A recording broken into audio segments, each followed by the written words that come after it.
pues no sería conveniente, porque lo más probable es que se pueda fracturar ese hueso, ¿sí? Que se desgaste la prótesis de manera temprana. En la rodilla lo que ha sucedido es que los resultados no han sido tan eficientes como en la cadera. Un adolescente, no tienes 20 años, debes de cuidar tu prótesis para que te dure el resto de tu vida.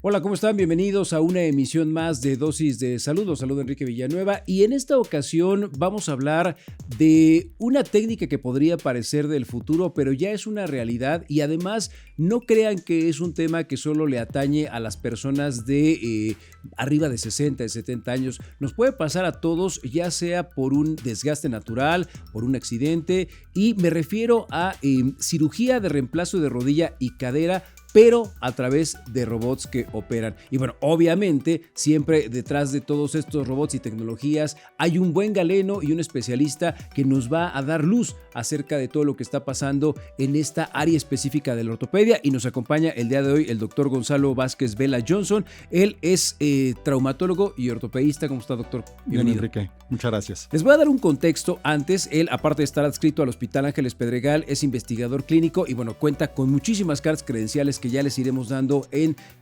la referencia de este podcast para que sepan la eminencia que tenemos el día de hoy.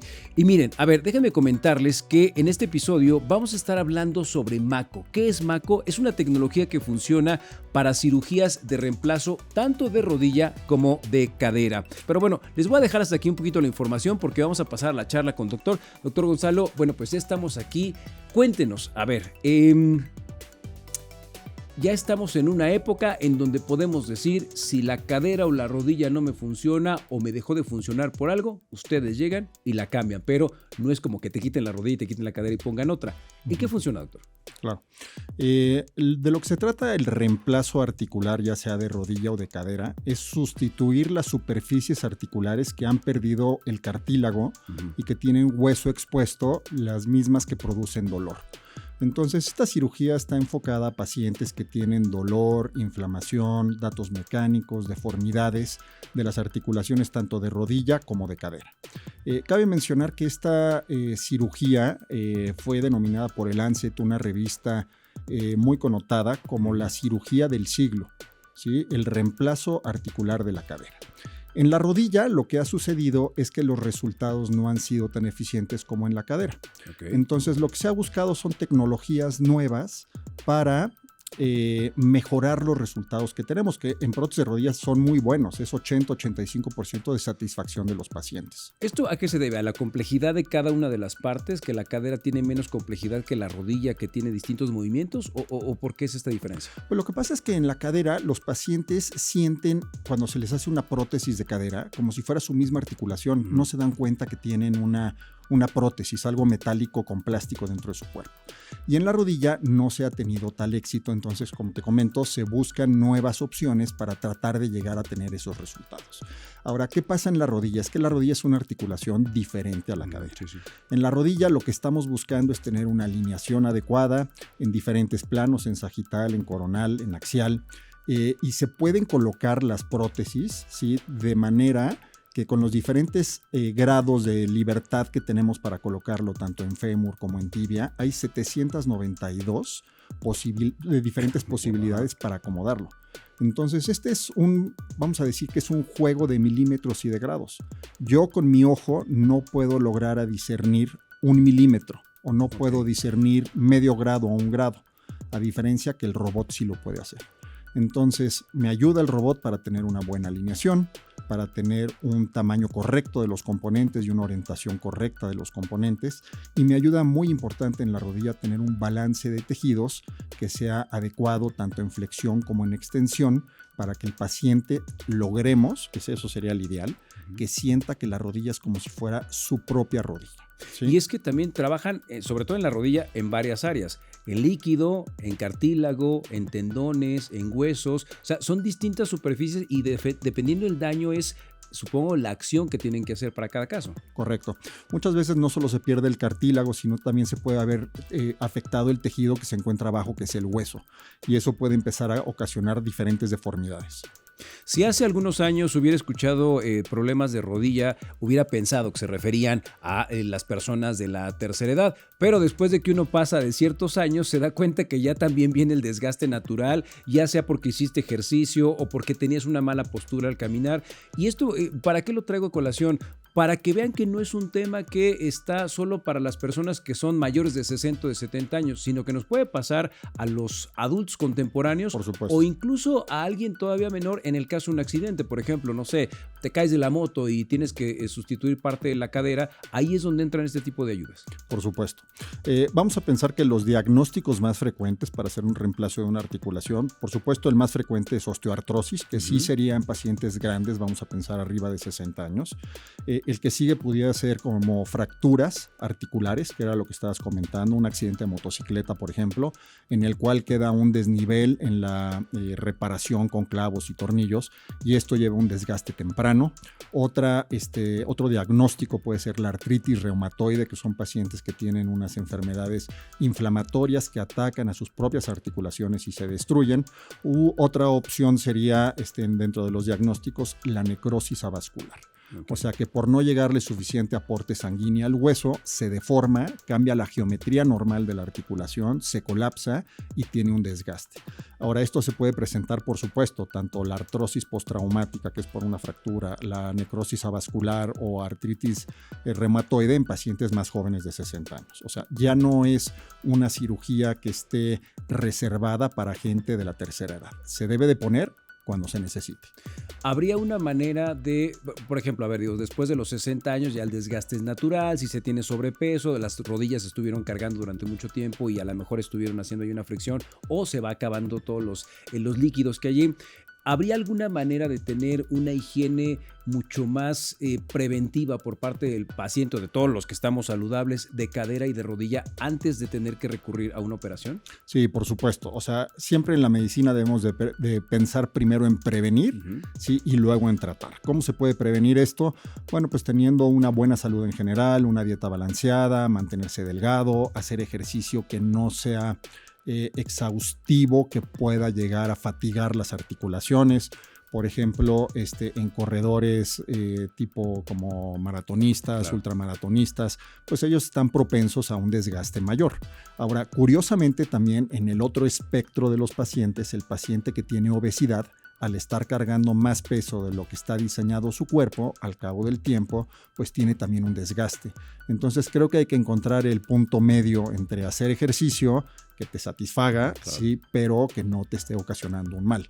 Eso sería parte de lo preventivo. Sí, porque luego a los 40 años ya las rodillas están tronando más de la cuenta, ¿no? Correcto. Ahora, los materiales, mencionaba tornillos, clavos y cuando estamos ante este tipo de operaciones, escuchamos que placas de titanio, que tornillos, que de repente si hace frío te va a doler. ¿Cómo están estas técnicas y los materiales que actualmente se ocupan? Sí, básicamente son dos tipos de materiales. Cuando la fijación del implante, o sea, la prótesis, es directo al hueso, se usa titanio. Y cuando se usa cemento para unir el acero inoxidable de uso quirúrgico con el hueso, se usa cemento. Entonces son esos dos tipos de materiales, o titanio o acero inoxidable de uso médico. En medio, entre las dos superficies, sí puede venir ya sea metal, puede ser cerámica, o también un inserto, que este inserto es de polietileno de ultra alta densidad de uso médico, sí, que tiene muy bajo desgaste y que esto nos puede dar una sobrevida del implante pues alrededor de los 15, 20 o más años, dependiendo de cómo se cuide. Que justo esa era la otra pregunta. ¿Cada cuánto hay que darle mantenimiento? ¿Cuánto estamos hablando que tiene que haber una reoperación dependiendo del periodo? ¿O es como se cuida la pieza, como la cuida el paciente? Pues lo que pasa es que los diseños protésicos han mejorado, los insertos también han mejorado su desgaste. Entonces la idea es tratar de poner la prótesis una sola vez con la idea de no revisarla. Revisarla quiere decir que hay que cambiar y poner una prótesis nueva. Entonces, antes se usaba que alrededor de los 60 o 65 años era el límite con el cual se podía poner la prótesis, porque el desgaste se esperaba que fuera de 15 o 20 años. En pacientes, por ejemplo, que tienen artritis reumatoide, aunque ellos tienen una demanda mecánica mucho más baja que un paciente normal, pues hay veces que se les tiene que poner a los 40 años. Claro. ¿No? Y es la opción que tienen para que se puedan desplazar y que no tenga dolor y que esté alineada las extremidades. En el caso de personas que están en crecimiento, pues yo creo que así hay alguna variación en cuanto a que Pues, se vayan moviendo. bueno, difícil. eso sería más bien como sustitución, por ejemplo, en, no sé, en algún tumor, ¿sí? Que se tiene que quitar una parte del hueso y sustituir con una parte protésica. Pero de lo que estamos hablando, que es más bien el reemplazo articular por desgaste, sí es algo diferente esto. Empezamos a hablar, y no me gusta ahorita ya clavarnos un poquito en esa área, Mako. Uh-huh. ¿Qué es? ¿En qué consiste? ¿Y cuáles son los conocimientos que tienen a ustedes? ¿Y cómo les ayuda para terminar ese trabajo fino que me comentaba? Claro. Mako es un robot, ¿sí? Que de una empresa comercial que se llama Stryker, que lleva desarrollando sus robots desde hace muchos años, me parece que desde la década de los 80s, mediados de los 80s, y que obtienen autorización de la FDA a partir del 2015. O sea, hace 9 años. Tiene muy poquito. Tiene poco tiempo. Sí, los cirujanos, la verdad es que somos muy renuentes al cambio porque es difícil convencernos si con lo que estamos haciendo tenemos éxito, ¿por qué cambiar? Lo que pasa es que la prótesis de rodilla en especial es un nicho en el cual los pacientes no están todos satisfechos.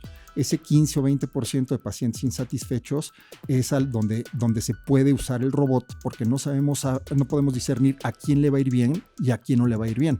Okay. Entonces, con el robot lo que hacemos es que son cirugías más reproducibles. O sea, todo el tiempo podemos hacer lo mismo, ¿sí? Nuestro grado de variables son cada vez menos, ¿no? Y nos ayudan a hacer una cirugía que podemos reproducir varias veces. No solo nosotros como cirujanos, sino a la hora que enseñamos las técnicas o en diferentes centros donde tienen menos prótesis al año, por ejemplo, se puede tener un resultado mucho más reproducible, ¿sí? Que con las técnicas convencionales o normales.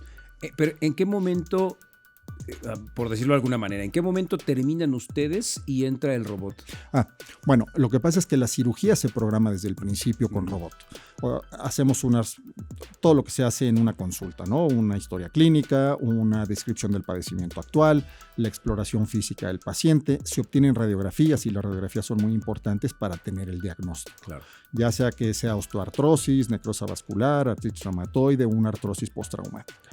Ya con esto decidimos que el paciente necesita un reemplazo articular. Hablemos de la rodilla, necesita una prótesis de rodilla. Entonces, con Mako necesitamos hacer un estudio extra que se llama tomografía computada, con un protocolo especial para Mako, y esto nos da una información que se manda a las oficinas centrales de Stryker y ellos nos regresan un par de días después un plan quirúrgico en el cual nos dan sugerencias en qué tamaño de implante debemos usar en el fémur, con qué angulación, en varo, en valgo, en flexión, en extensión, en rotaciones, al igual que en la tibia. Entonces, este es un plan que nos mandan ellos y que el cirujano puede hacer modificaciones al plan. Es muy importante esto de cirugía robótica porque los pacientes pueden creer que entra a quirófano y entra un robot y el robot Artuditus se encarga de hacer toda la cirugía. Y no es así. El que sigue haciendo la cirugía es el cirujano. ¿Sí? Lo que pasa es que nosotros tenemos ahora una herramienta que nos ayuda a hacerla de manera más reproducible, ¿sí? Y donde no podemos diferenciar 1 milímetro o 1 grado, el robot nos ayuda para hacer eso. Y es que justo es eso, ¿no? Porque muchos piensan es que ahora los robots son los que me van a operar. Uh-huh. No, digamos que vamos a ponerlo en términos bastante coloquiales, el robot termina siendo el Jarvis y ustedes terminan siendo el Tony Stark, que es esa mente brillante que tiene el conocimiento, que tiene ese diagnóstico clínico en donde sabe cuál es el método que se le va a aplicar al paciente, simplemente en donde la capacidad humana se limita, ahí es donde entran las correcciones. Exacto, correcto. Sí, la idea es que el paciente ya entra con un plan quirúrgico el cual se puede modificar y el responsable y el que toma decisiones es el cirujano, no el robot. En el caso de Mako tiene, por ejemplo, una información que yo le pongo al sistema, no solo con la tomografía, sino a la hora de estar haciendo la cirugía. Se hacen unas incisiones en el fémur, unas incisiones en la tibia y se colocan unas antenas que a través de unos sensores alimentan al computador y que le dicen dónde está el centro de rotación de la cadera, dónde está diferentes puntos en la superficie del fémur, diferentes puntos en la superficie de la tibia y dónde está el tobillo. Con esto ya puedo saber yo cuántos grados está flexionando el paciente, cuántos grados se extiende, qué tan laxos son los ligamentos en la parte interna, en la parte externa, y me ayuda para hacer diferentes cortes. La cirugía tradicional, como se hace, es en el centro del fémur, ¿sí? Se coloca una guía dentro del canal medular. una guía centromedular. Que esto, como tiene grasa... Para explicarle, en el centro del hueso, ¿no? En el centro del hueso, correcto. Como tiene grasa, al meter esta guía puede empujar esa grasa, meterla al torrente sanguíneo y se puede ir al pulmón. ¿Sí? Que habitualmente no sucede nada, pero con esto nos ahorramos eso. Entonces el paciente tiene pues un riesgo menos. Entonces ya desde ahí le estamos ayudando a eso. Luego me ayuda alimentando yo las diferentes superficies, tanto en el fémur como en el cóndilo femoral medial, en el lateral, en la escotadura intercondilia, a hacer diferentes cortes. Entonces, a dar diferente información al computador. Ya con esa información, ¿sí? Él tiene un brazo robótico que se acerca al campo quirúrgico y que tiene una sierra conectada y me permite, yo soy el que activo la sierra. Entonces se colocan unos separadores y yo voy haciendo el corte en el hueso acorde al plan que ya decidimos junto, mi conocimiento, junto con lo que me propuso la casa comercial. Entonces no me puedo salir de ese plano de corte. Eso protege los ligamentos del paciente, las estructuras vasculares y también es un corte mucho más seguro.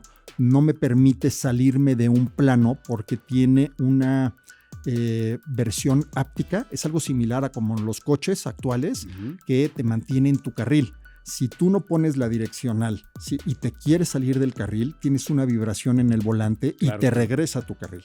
Esto es lo mismo que pasa en la cirugía. Hace unos ruidos, en la pantalla yo veo visualmente que estoy haciendo algo que no es lo que me está pidiendo el robot. Entonces esto lo hace mucho más seguro. ¿Inmovilizan la parte justamente para evitar eso, para que el paciente no se vaya a mover y el robot tenga que reajustar, o cómo le hacen ahí? Sí, puedo yo estar moviendo la pierna, pero también la sierra se mueve junto conmigo. O sea, se hace el traqueo 3D de tal manera que como se mueva la computadora entiende que no vaya a ser un corte donde no es. Así es, correcto. Ahora, una vez que ya voy a empezar a hacer el corte, fijo la pierna para que ya no tenga movimiento y puedo hacer el corte justo donde yo quiero. ¿Sí? Es con una diferencia de menos de 1 milímetro. O sea, lo que se puede equivocar el robot es nada. Es nada. Entonces, donde planeamos poner la prótesis es pues prácticamente donde la vamos a colocar. O sea, con un margen de diferencia a lo mejor de medio grado. ¿Sí? Que clínicamente no tiene importancia eso. A nivel profesional, usted y yo somos contemporáneos. ¿Cómo fue esa transición de tener una carrera análoga y de repente empezar a estos tipos de desarrollos digitales a este grado, a este nivel?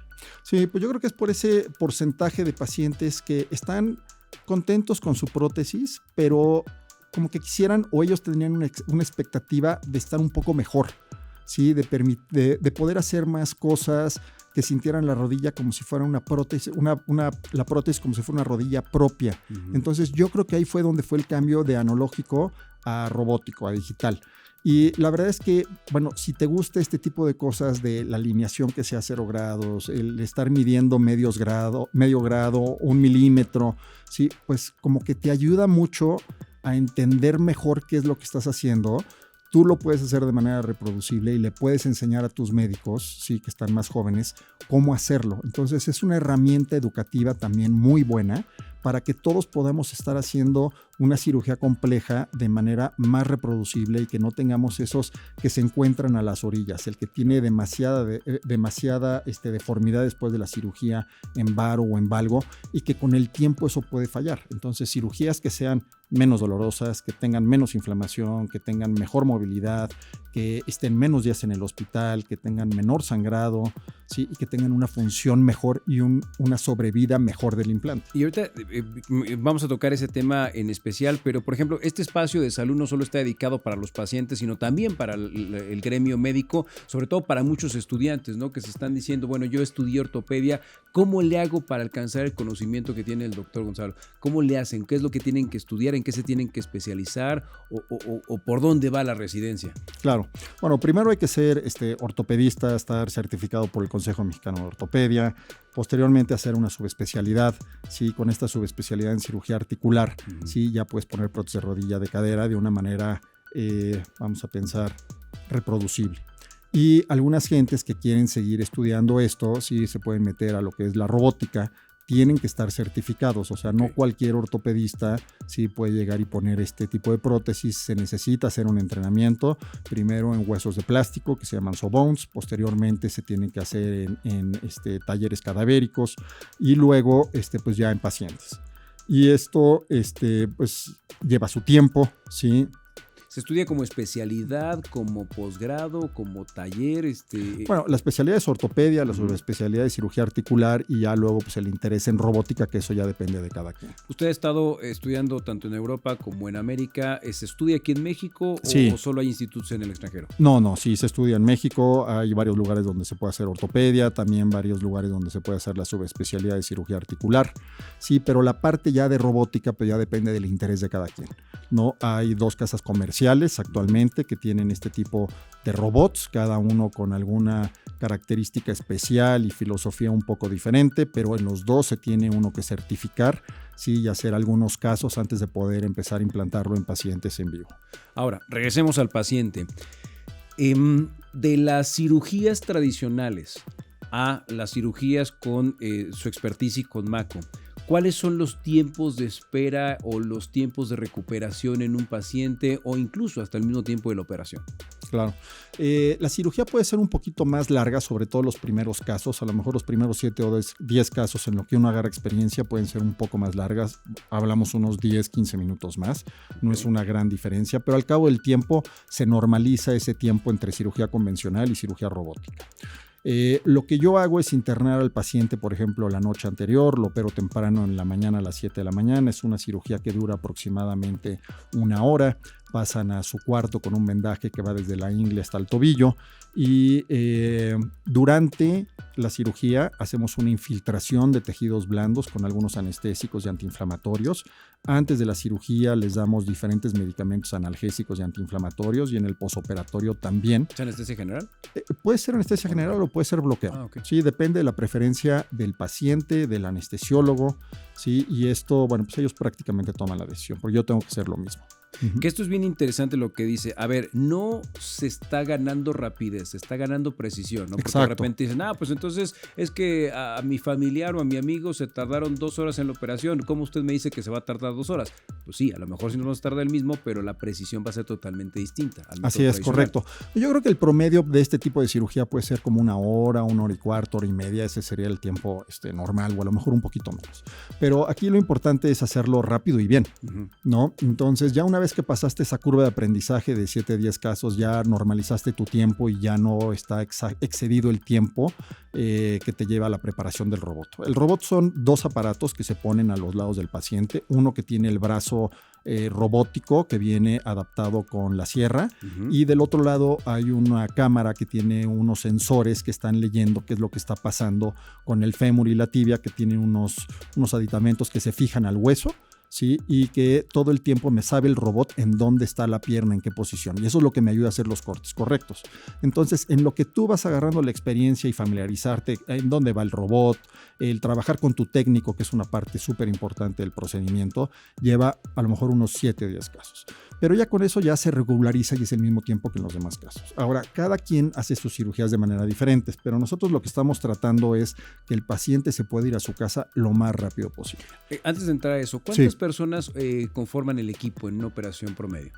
Bueno, el anestesiólogo, 2 ayudantes, un instrumentista y puede ser 1 o 2 técnicos de la casa comercial. Ok. Ahora, justamente cayendo en ese tema, es que a mi sobrino le quitaron el apéndice en la laparoscopía y en media hora ya estaba bien y en 2 días estaba dando lata.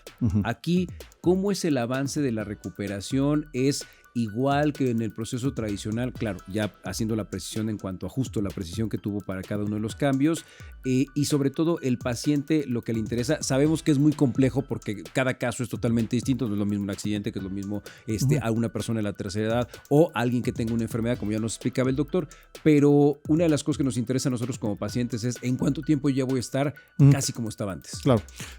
Bueno, déjame seguir con esta línea de pensamiento que a los 2 días el paciente se va a su casa. Okay. Normalmente le dejamos una andadera. Esta andadera puede ser durante 3 semanas. Dejamos varios medicamentos que vamos a ir regulando y disminuyendo para que tenga el paciente menos dolor. Con esta cirugía pues debe de haber teóricamente menos inflamación, mejor rango de movimiento, menos dolor, menos uso de analgésicos, menor gasto con rehabilitación. Entonces potencialmente podemos tener un ahorro ¿sí? Con todo esto, aunque pudiera ser que salga un poco más cara la cirugía en un principio, pero yo creo que el equivalente a la larga nos vamos a terminar ahorrando porque va a haber menos reingresos al hospital, menos aflojamiento de la prótesis o revisión de la prótesis que se tenga que poner una nueva. Ahora, regresando a cuándo regresa el paciente a estar normal, yo calculo que puede ser entre la 6ª y la 8ª semana. 3 semanas con una andadera. Si yo los dejo, si ya están manejando, si ellos saben manejar, alrededor de la 6ª, 8ª semana ya pueden manejar y con eso les digo que pueden hacer todo lo que quieran. Es muy importante para el paciente tratar de recuperar su independencia lo más pronto posible. Entonces, al día siguiente de la cirugía los paramos a caminar con la andadera. Como tienen todo este cóctel de medicamentos y la infiltración, prácticamente no tienen dolor. También usamos medicamentos para evitar transfusión. Tratamos de no ponerles sonda urinaria con la idea de que se puedan ir verdaderamente a los 2 días de la cirugía. Entonces, se internan el domingo, se operan el lunes y el miércoles ya están camino a casa a mediodía. Entonces, sobre todo con esa confianza que dice, a ver, si desde el segundo día me están poniendo a caminar, porque, a ver, la vieja escuela o la vieja idea te dice es que no te muevas porque qué tal que se afloja, qué tal que se zafa. No, ustedes realmente dejaron todo bastante bien. Así es, la idea es dejarlo lo suficientemente fuerte, fijo, para que el paciente pueda ponerle todo el peso y empezar a caminar al día siguiente. ¿Podríamos hablar de una recuperación total, independientemente del caso, o hay algo que ya el paciente no va a poder hacer? Bueno, la idea es poner esto en pacientes que tengan menor demanda mecánica. O sea, en una persona de 30 años poner una prótesis que todavía desea jugar fútbol, soccer, pues no sería conveniente porque lo más probable es que se pueda fracturar ese hueso, claro. Sí, que se desgaste la prótesis de manera temprana y que haya que ponerle una prótesis de revisión de manera temprana. Entonces, se tratan de reservar a gente que tenga pues menor demanda mecánica. ¿Cuál es el paciente ideal para ponerle una prótesis y tratar de que no se vaya a revisar? Pues una paciente mujer, entre hombre y mujer le va mejor a la mujer, que sea delgada. Yo creo que se cuidan más. ¿Sí? Pues por una cuestión de tratamiento posoperatorio, no de genética. Pues no, se cuidan más en general, van a más visitas al médico. Van más visitas al médico, ¿sí? A lo mejor tienen menos peso, tienen menos demanda mecánica. Entonces es todo esto, ¿no? El peso es un factor importante. ¿Qué expectativas tienen ellos después de la prótesis? O sea, porque la prótesis te va a servir para tener tu vida normal, para caminar, subir, bajar escaleras, para poder ir al súper, al trabajo, a lo mejor hacer algo de deporte como natación, golf, tenis, ¿sí? Pero con limitación. O sea, no eres un adolescente, no tienes 20 años, debes de cuidar tu prótesis para que te dure el resto de tu vida. O los antecedentes, ¿no? Es que desde que me operaron ya dejé de irme al golf. Oye, ¿y cada cuánto jugabas? No, nunca jugaba. Entonces también tienes que dar eso, ¿no? Sí. Y en el caso de los hombres, entonces la recuperación o el tratamiento puede ser un poquito más engorroso por nuestras mismas características. Pues es igual. Lo que pasa es que la durabilidad o la longevidad del implante es menor si tienes esas características demográficas. Ahora, de todas maneras, te voy a poner la prótesis. Si la necesitas, se pone. Lo que estamos buscando es que te dure lo máximo de tiempo. ¿Qué es más frecuente, rodilla o cadera? Perdón, continúo. Perdón, mantenerte delgado es indispensable, ¿no? Porque si cargas mucho peso, pues entonces la prótesis se va a desgastar más rápido. No hacer actividades que pongan en riesgo tu prótesis. Por ejemplo, patinar en hielo con una prótesis de rodillas, si nunca has patinado, pues es un riesgo que no deberías de correr. Claro, ¿no? Exactamente. Ese tipo de precauciones que son, pues que uno debería de tener como el conocimiento de no hacerlo, ¿no? Sí, a ver, instinto de conservación otra es lo que oportunidad en donde ya tienes cadera nueva, ya tienes rodilla nueva, bueno, pues ya cuídala porque no cuidaste muy bien la anterior. Así es, ¿no? correcto. Mitos, es que con el frío son dolores intensos o voy a vivir medicado para tratar de el dolor que me va a provocar o voy a pasar el arco de un aeropuerto y no me van a dejar pasar. Claro. Yo creo que como un 30 o 40% de las personas que cruzan un arco en un aeropuerto tienen diferentes cosas. O traen placas, tornillos, implantes cocleares, desfibrilador, marcapasos, prótesis de rodilla, prótesis de cadera. Entonces, de 100 pacientes, pues a lo mejor 30 o 40 traen esto. Sí puede sonar, pero si tú te identificas como que tienes una prótesis, te pasan la paletita, suenas y entonces ya te dejan pasar, no hay problema. Con cambios de temperatura, no a todo mundo le duele, ¿no? Algunas gentes pudieran referir que sienten un poco de dolor o de rigidez, pero no es el 100% de los casos. Es así como anecdótico, ¿no? Algunos pacientes te lo refieren, pero no ¿Pero todos. es psicosomático o puede ser real? Pues las dos, pueden ser ¿Sí? las dos, sí. Ahora, la idea de poner la prótesis es evitar medicamentos. O sea, no queremos que el paciente esté medicado. Por eso es que se ponen este tipo de prótesis o implantes, porque le estamos ahorrando toda la toma de antiinflamatorios que a la larga pues, pueden subir la presión arterial, pueden producir efectos adversos tanto en corazón como en cerebro, le pueden pegar al riñón, pueden causar una insuficiencia renal, al tubo gastrointestinal también pueden causar una gastritis, un sangrado de tubo digestivo. Entonces, como te das cuenta, no son chochitos. Claro, ¿No? La realidad es que hay que tomarse con precaución estos medicamentos y cuando ya no hay otra opción, pues es cuando se pone la prótesis, ¿no? El implante. Pero digamos que si la operación fue, por ejemplo, de cadera, ¿no? Que es una de las más, por llamarlo un poquito más complejas, digamos, ¿no? Que le dicen al paciente, sí, pero ¿sabes qué? Mira, te doy el tratamiento para el dolor y el tratamiento para la panza porque el medicamento es muy fuerte y lo vas a tener que tomar durante toda tu vida. No siempre son esos casos. No, esto es al revés, es para dejar de tomar medicamentos. Muy bien. Y ahora, a ver, independientemente de cuando vean este podcast, seguramente los costos van a ir variando y suben y bajan. Pero hay algo que me interesa mucho y que además he descubierto en las nuevas tecnologías.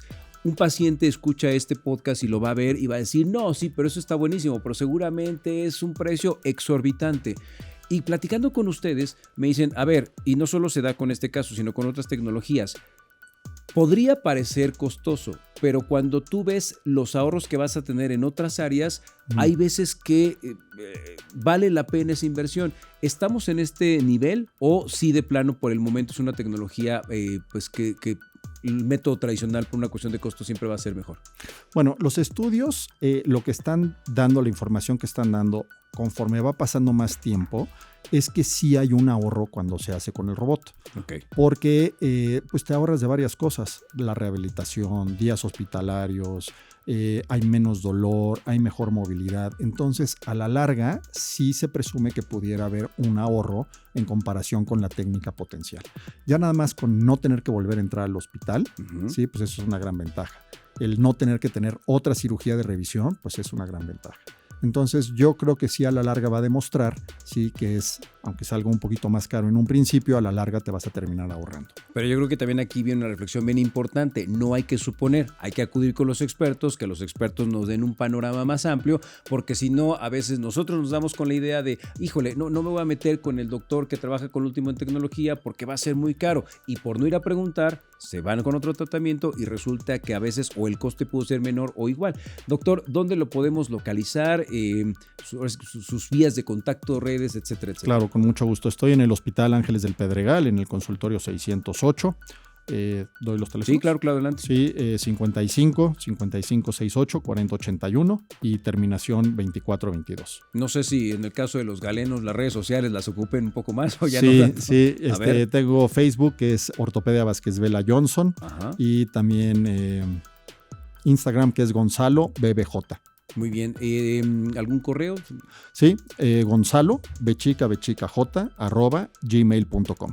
Doctor, ¿alguna conclusión final que se nos haya quedado en el tintero o algo que le gustaría agregar? No, agradecerles la invitación y creo que es muy importante que mientras más podemos difundir este tipo de técnicas nuevas y que los pacientes se vean beneficiados, pues vamos a ayudarle a más gente. Entonces, muchas gracias por ser parte de esto. No, al contrario, doctor Gonzalo Vázquez Vela Johnson, traumatólogo y ortopedista. Y bueno, pues con esto llegamos al final de esta emisión. Doctor, muchísimas gracias. Gracias a ti, Enrique. Nos escuchamos y nos vemos en la próxima emisión.